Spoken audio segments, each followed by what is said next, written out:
Dame i gospodo, hajde da pričamo o timu koji je osvojio Premier ligu u svega 6 kratkih godina. Brighton i Hove Albion, ovaj klub smešten u živopisnom primorskom gradu Brightonu, osvojio je srca navijača ne samo u Engleskoj, već širom Evrope i sveta. Imaju nekoliko ubedljivih razloga za to.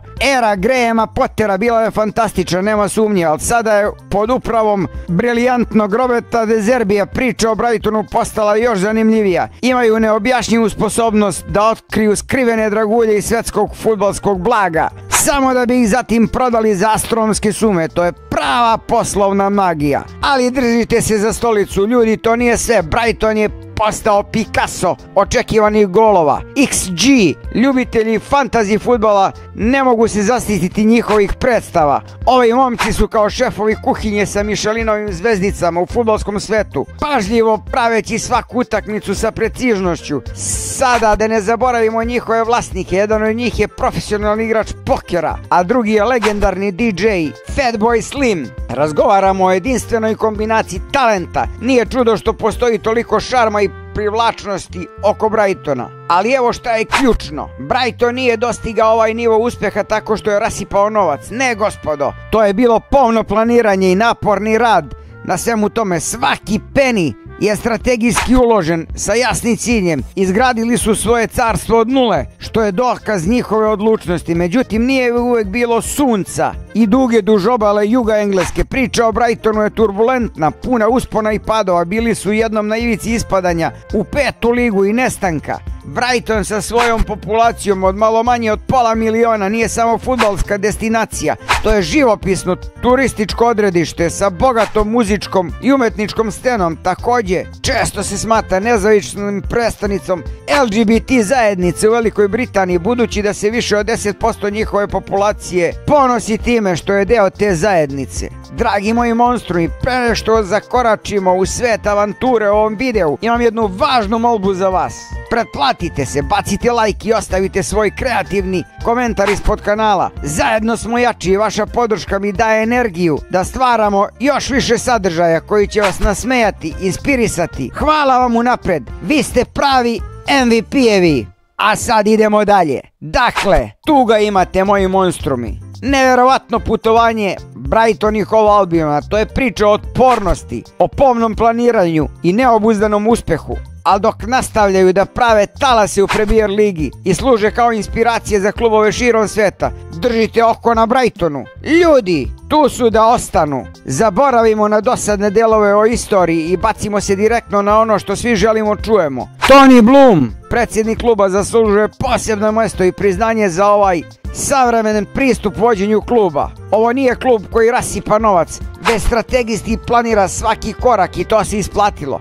Ali samo ukratko o osnivanju Brightona. Kada je reč o fudbalu, Brighton je bio bez fudbalskog kluba sve do 1897. godine, kad je osnovan Brighton United, ali se on posle samo 2 godine ugasio. Nekoliko lokalnih entuzijasta osnovalo je novi klub, Brighton i Hove Rangers, koji je poput svog prethodnika nije dočekao 3. rođendan. Ugašen je posle samo 2 godine. Treći pokušaj osnivanja kluba u gradu pokrenuo je John Jackson, trener prvog Brighton Uniteda, u jednom gradskom hotelu. Ideja je bila da se novi klub zove Brighton Hove United, ali je odlučeno da ipak bude Brighton Hove Albion. Albion je zauzeo mesto Rangersa u Južnoj ligi i u drugoj sezoni dobio svoj dom, Goldstone Stadion. Pozdrav svjetski entuzijasti, danas ćemo se pozabaviti pričom koja će vas sigurno iznenaditi, pričom o Tonyu Bloomu, čovjeku koji je svojim nevjerovatnim putem stigao do vlasničke pozicije u jednom od najinteresantnijih fudbalskih klubova u Engleskoj, Brighton Hove Albion. Kao što znate, prvo što moramo naglasiti da Tony Bloom nije običan vlasnik kluba. Nije tipičan Roman Abramović koji će razbacivati novcem. Kad je preuzeo Brighton, njegova prva izjava bila je: ja nisam Roman Abramović. I zaista Bloom je čovjek drugačijeg kova. Rodio se u Brightonu 1970. godine i nije imao klasičan sportski put. Iako je završio školu i upisao univerzitet u Manchesteru, njegova strast prema matematici ga je dovela u svijet klađenja. Postao je profesionalni kladioničar, poznati poker igrač. Da li vam to zvuči kao početak priče o vlasniku fudbalskog kluba? Naravno, meni ne. Ali Toni nije stao samo na klađenju. Osvojio je milionske nagrade na poker turnirima širom sveta. Iskoristio svoju matematičku genijalnost da pokrene sajtove za pomoć pri klađenju. Njegovi algoritmi postali su njegov tajni adut. Njegova kompanija Star Lizard specijalizovala se za azijski hendikep i pruža stručnu pomoć u klađenjima kladioničara pri klađenju. Ali ovdje dolazi do najzanimljivijih deo. Blum je toliko misteriozan da niko tačno ne zna koliko je bogat. Nema intervjue sa njim. Iako se to desi, uglavnom je to za lokalne novine. Radnici moraju potpisati NDA ugovore i ne smeju razgovarati sa medijima. Prema nekim procenama njegovo bogatstvo premašuje milijardu funti, ali priča o Toniju Blumu postaje još uzbudljivija. Igrao je za pevce, bio je na korak do prvog tima, ali povrede su ga sprečile. Tad se okrenuo studijama sportskih nakon, tako ušao u trenerski svet. Radio je mlađim kategorijom nekoliko klubova, uključujući Nottingham, Tottenham. Također je proveo vreme u Americi sa ekipom Vancouver Whitecaps. Ali najzanimljiviji deo ovo priče je sukob sa sadašnjim vlasnikom Bradforda, Matthewom Benhamom. Obojice su radili na istom projektu, ali su se sukobili i razišli. Danas imaju svoje klubove u Premier ligi i sajte za pomoć pri klađenju, a mečevi između Brightona i Brentforda izazivaju posebnu pažnju zbog ovog rivalstva. Dakle, Toni Blum je zaista jedinstvena ličnost u fudbalskom svetu. Njegova priča o usponu i klađenju do vlasničke pozicije u Brightonu, prava inspiracija za sve nas. Je Toni Blum preuzeo Brighton, klub je već bio u teškoj situaciji. Pali su u Ligu 1 nekoliko godina ranije, ali Blum nije gubio vreme, već i u svojoj drugoj sezoni na čelu kluba uspeo da ih vrati u Championship, u drugi rang engleskog fudbala. Ali to nije bio